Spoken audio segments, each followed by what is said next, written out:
Plus Karimugal Prabhat residential public school Kochi.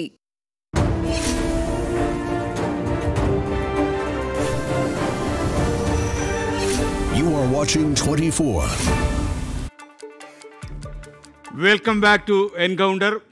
നമ്മൾ ചർച്ച ചെയ്തുകൊണ്ടിരിക്കുന്ന കാര്യം നിങ്ങൾക്കറിയാം. വോട്ട് പിടിക്കുന്നതിനെ അധിക്ഷേപ വാക്കുകൾ ചൊരിയണോ എന്നുള്ള കാര്യമാണ്. LDF കൺവീനറായ വിജയരാഘവൻ ആലത്തൂരിലെ UDF സ്ഥാനാർത്ഥി രമ്യ ഹരിദാസിനെ കുറിച്ച് നടത്തിയ പരാമർശം അതിൽ സ്ത്രീവിരുദ്ധതയുണ്ട് എന്ന് പല പ്രമുഖരും ഈ ചർച്ചയിൽ പങ്കെടുത്തുകൊണ്ട് പറഞ്ഞു. ഇപ്പോൾ നമ്മുടെ സ്ഥാനാർത്ഥി രമ്യ ഹരിദാസ് തന്നെ ടെലിഫോൺ ലൈനിൽ നമ്മോടൊപ്പം ചേരുകയാണ്. ശ്രീമതി രമ്യ, ഇത്തരമൊരു പരാമർശം ഒരു ഒറ്റപ്പെട്ട സംഭവമായി കാണുന്നു, അതോ മനഃപൂർവ്വം അദ്ദേഹത്തിൻ്റെ ഉള്ളിൽ ഉറങ്ങിക്കിടന്ന ഒരു സ്ത്രീവിരുദ്ധതയുടെ സ്വഭാവം പുറത്തേക്ക് ചാടി എന്ന് ചില ആളുകൾ പറയുന്ന പോലെ ഉണ്ടായതാണോ? എങ്ങനെയാണ് ശ്രീമതി രമ്യ ഇതിനെ നോക്കിക്കാണുന്നത്? ഞാൻ ഇന്നലെ രാത്രി ഒരു തെരഞ്ഞെടുപ്പിന്റെ പ്രചരണ പരിപാടി സ്ഥലത്ത് നിന്നാണ് എൻ്റെ ഒരു സുഹൃത്ത് വിളിച്ചു പറയുന്നത്. ഞാൻ കരുതി അദ്ദേഹത്തിന് തെറ്റുപറ്റിയതായിരിക്കും എന്നുള്ളതായിരുന്നു കരുതിയത്. പക്ഷെ ഇന്ന് രാവിലെ നോക്കുമ്പോഴാണ് ഒന്നിൽ കൂടുതൽ സ്ഥലങ്ങളിൽ അദ്ദേഹം ഇത്തരം ഒരു പരാമർശം നടത്തിയിരിക്കുന്നതായിട്ട് ശ്രദ്ധയിൽപ്പെട്ടത്. ഒന്നിൽ കൂടുതൽ നടത്തുന്നത് പരാമർശങ്ങളോ ഞാൻ പരിപാടിയോടെത്തി ഒന്നിൽ കൂടുതൽ സ്ഥലത്ത് പരാമർശം നടത്തിയതായിട്ട് ശ്രദ്ധയിൽപ്പെട്ടതിന്റെ അടിസ്ഥാനത്തിലാണ് പരാതി കൊടുത്തത്.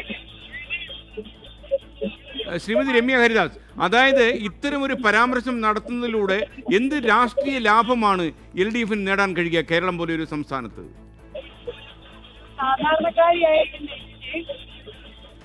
ഞാൻ ആലത്തൂർ പാർലമെന്റ് പരിപാടിയുമായിട്ട് ഏതൊക്കെ ആരൊക്കെ എന്തൊക്കെ പറഞ്ഞാൽ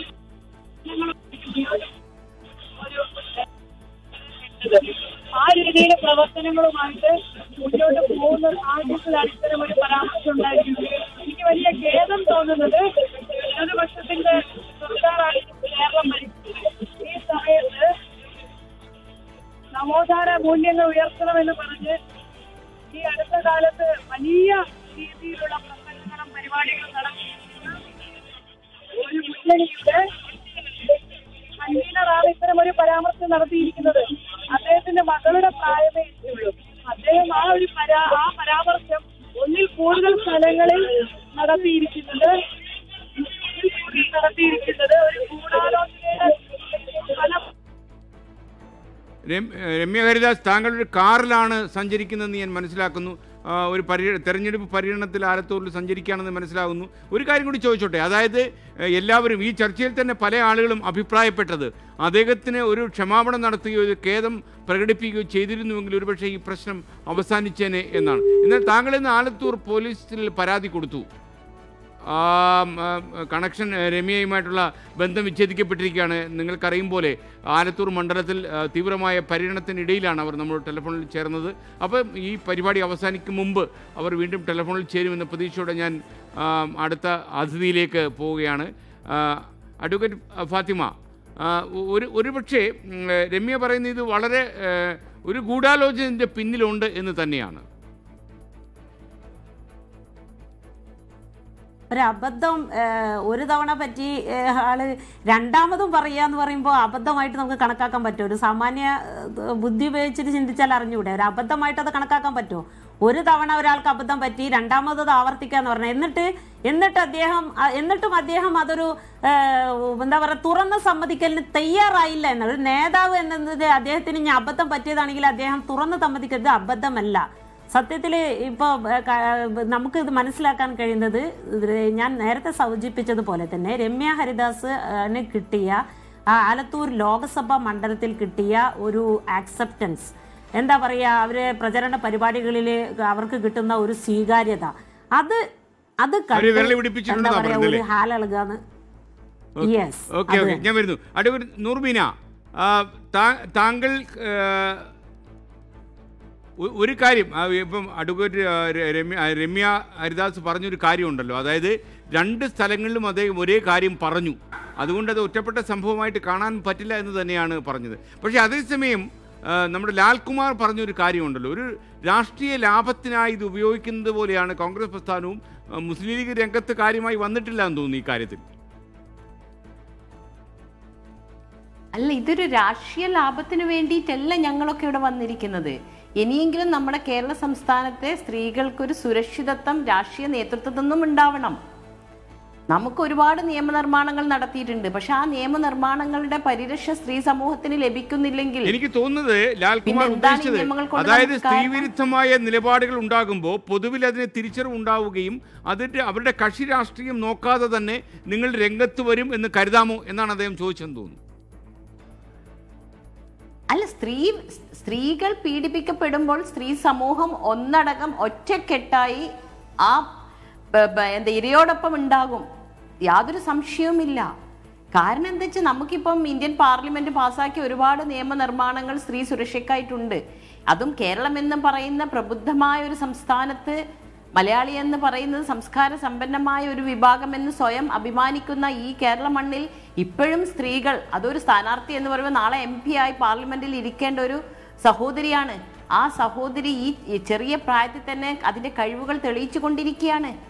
അപ്പം ആ സഹോദരിയെ പിന്നെന്താ പറയണ്ട, ഒന്ന് കൊച്ചാക്കി കാണിക്കണം എന്നുള്ള ഉദ്ദേശം വെച്ചുകൊണ്ട് തന്നെയാണ്. ഇതൊരു നാക്കുപിഴവോ അബദ്ധത്തിൽ വന്നു പോയതോ അറിവില്ലായ്മ കൊണ്ട് വന്നു പോയതോ ഒന്നും തന്നെയല്ല. അദ്ദേഹം ഈ LDF കൺവീനർ മാർച്ച് 30-ാം തീയതിയും ഇങ്ങനെ ഒരു പ്രസ്താവന പറഞ്ഞു. ഇത് ഒരു പ്രാവശ്യമല്ല. രമ്യക്കെതിരെ ഇവർ ഒളിഞ്ഞും ഞെളിഞ്ഞും അമ്പുകൾ എഴുതിക്കൊണ്ടിരിക്കുക. പക്ഷെ അതൊന്നും നമ്മുടെ രമ്യയുടെ വിജയത്തിനൊരു തടസ്സമായി നിൽക്കില്ല. രമ്യ ഏറ്റവും കൂടുതൽ വോട്ട് വാങ്ങി തന്നെ വിജയിക്കും ആലത്തൂരിൽ നിന്ന്, യാതൊരു സംശയവുമില്ല. പക്ഷെ ഇത്തരം പ്രസ്താവനകളും പിന്നെ വാക്കുകളും ഈ രാഷ്ട്രീയ രംഗത്ത് നിൽക്കുന്നവരെങ്കിലും സൂക്ഷിച്ച് ഉപയോഗിച്ചിട്ടില്ലെങ്കിൽ പിന്നെ എന്താണ്? രാഷ്ട്രീയത്തിൽ പ്രവർത്തിക്കുന്നവർ ജനങ്ങൾക്ക് മാതൃകയാവേണ്ടവരാണ്, സ്ത്രീ സുരക്ഷ നൽകേണ്ടവരാണ്. VP സുഹ്റ, ശരിക്കും പറഞ്ഞു കഴിഞ്ഞാൽ അവർ ആര് തെരഞ്ഞെടുപ്പിൽ ജയിക്കുമോ എന്നതല്ല ഇപ്പം നമ്മുടെ വിഷയം. അതായത് ഇങ്ങനെയുള്ള അധിക്ഷേപങ്ങൾ ചൊരിഞ്ഞ് വോട്ട് പിടിക്കുന്ന ഒരു രീതി കേരളത്തിൽ നടപ്പാവരുത്. അത് കാരണം രാഷ്ട്രീയ നേതാക്കന്മാർ പ്രത്യേകിച്ചും അവർക്ക് മുന്നിലിരിക്കുന്ന കാണികളോട് പ്രത്യേക ഒരു ധാർമ്മിക ബാധ്യതയുണ്ടല്ലോ. അപ്പോൾ അവർ സംസാരിക്കുമ്പോൾ അവരുടെ വാക്കുകൾക്കൊക്കെ പിന്നീട് ആലോചിച്ച് വരുമ്പോൾ ഒരുപാട് വേണ്ടാത്ത അർത്ഥങ്ങൾ കൊടുക്കാനൊക്കെ സാധ്യതയുണ്ട്. അപ്പോൾ അവർ തന്നെ അവരെ നിയന്ത്രിക്കുകയും ഒരിടത്ത് പറഞ്ഞ കാര്യം അത് തെറ്റിപ്പോയി കഴിഞ്ഞാൽ അത് തന്നെ പിന്നീട് ഒരു സ്ഥലത്ത് ആവർത്തിക്കുകയും ചെയ്യുന്നത് ഒട്ടും ആശ്വാസകരമായ കാര്യമല്ല. ഇതൊക്കെ മാപ്പ് പറഞ്ഞ് അവസാനിപ്പിക്കേണ്ട കാര്യമായിരുന്നു ശരിക്കും.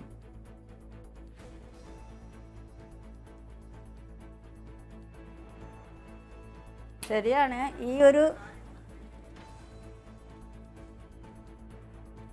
ഈ ഒരു വിഷയം എത്രയും പെട്ടെന്ന് തീർക്കേണ്ടതായിരുന്നു. പക്ഷേ അത് ഏതെങ്കിലും ഒരു സ്ത്രീ പീഡനമോ അല്ലെങ്കിൽ ഒരു കൊലപാതകമോ വന്നാൽ പ്രത്യേകിച്ചും രാഷ്ട്രീയ പാർട്ടികളാണ് അത് മുതലെടുക്കൽ.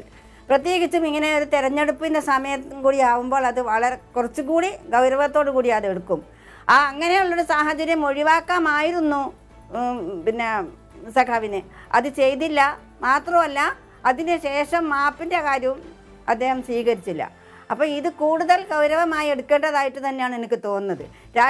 രാഷ്ട്രീയ പ്രവർത്തകരെ സംബന്ധിച്ചിടത്തോളം വിജയത്തിന് വേണ്ടി ഏതെങ്കിലും ഒരു തുരുമ്പ് കിട്ടിയാൽ അത് വെച്ചിട്ട് കളിക്കുക എന്നുള്ളതാണ് അവരുടെ ശ്രമം. പ്രത്യേകിച്ചും സ്ത്രീപീഡനങ്ങളുടെ കാര്യത്തിൽ എപ്പോഴും രാഷ്ട്രീയമായ ഒരു കാഴ്ചപ്പാടിലാണ്. അത് ഏതെങ്കിലും ഒരു രാഷ്ട്രീയ പാർട്ടിയാണ് അതിലെ ഒരു അതിൻ്റെ ഒരു പ്രതിയെങ്കിൽ അതിനെ എങ്ങനെയൊക്കെ രക്ഷപ്പെടുത്താമെന്ന് രാഷ്ട്രീയ പാർട്ടികളും ശ്രമിക്കും. മറ്റ് പാർട്ടികൾ അതിനെ എടുത്ത് പ്രയോഗിക്കാൻ ശ്രമിക്കും. ഇങ്ങനെയാണ് കണ്ടുകൊണ്ടത്. സ്ത്രീയുടെ പ്രശ്നമായി കാണാറില്ല. അതുപോലെ തന്നെയാണ് ഈ വിഷയവും. സ്ത്രീകളെ എങ്ങനെ അപമാനിച്ചാലും ഇത്തരം സന്ദർഭങ്ങളിൽ അത് ഇതേപോലെ തന്നെയാണ് സംഭവിക്കാൻ സാധ്യത. കാരണം ഇതെല്ലാം രാഷ്ട്രീയവൽക്കരിക്കപ്പെടുന്ന ഒരു സ്ഥിതിവിശേഷം ഇന്ന് കേരളത്തിലുണ്ട്. ഏതൊരു പ്രശ്നമായാലും താങ്കൾ അതിനോട് യോജിക്കുന്നുണ്ടോ? അതായത് രാഷ്ട്രീയക്കാരെടുത്ത് ഉപയോഗിക്കുന്ന പലപ്പോഴും സ്ത്രീ പ്രശ്നങ്ങൾ തന്നെ സ്വന്തം കക്ഷിയുടെ നേട്ടത്തിനായി ഉപയോഗിക്കുന്ന ഒരു സാഹചര്യം കേരളത്തിൽ നിലനിൽക്കുന്നു എന്നാണ് ശ്രീമതി VP സുഹ്റ പറയുന്നത്.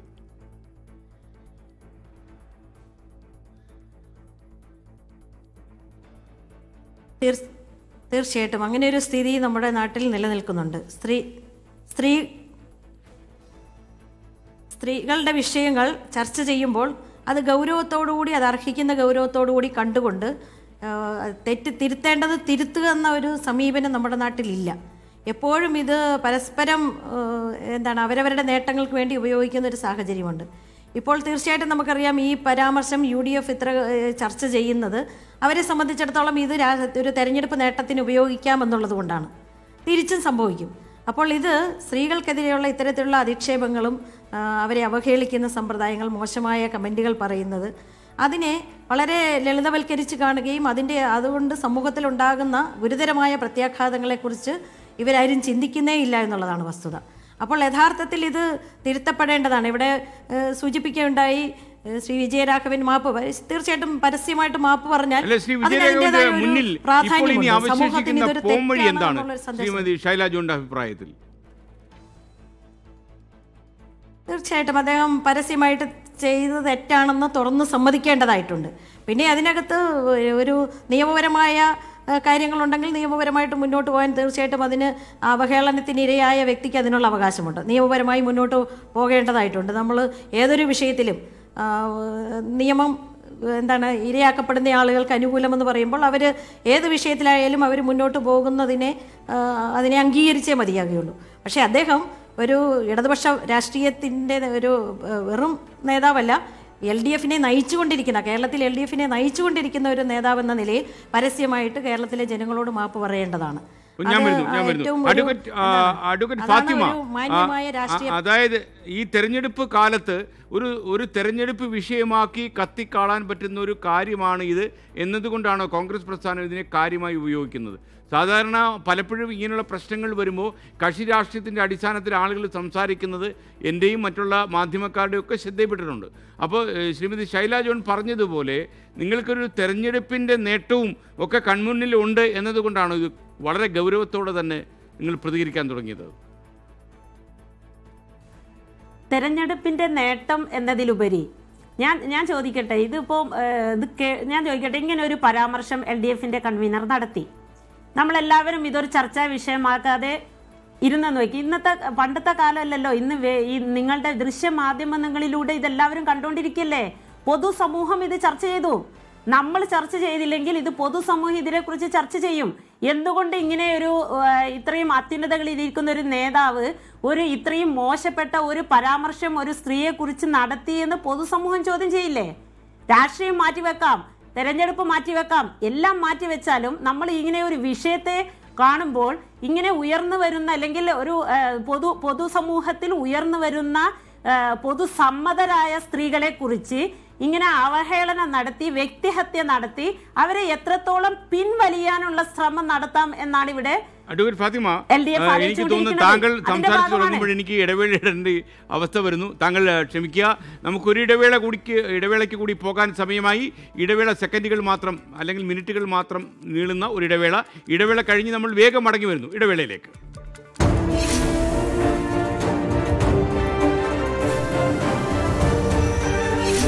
This is 24.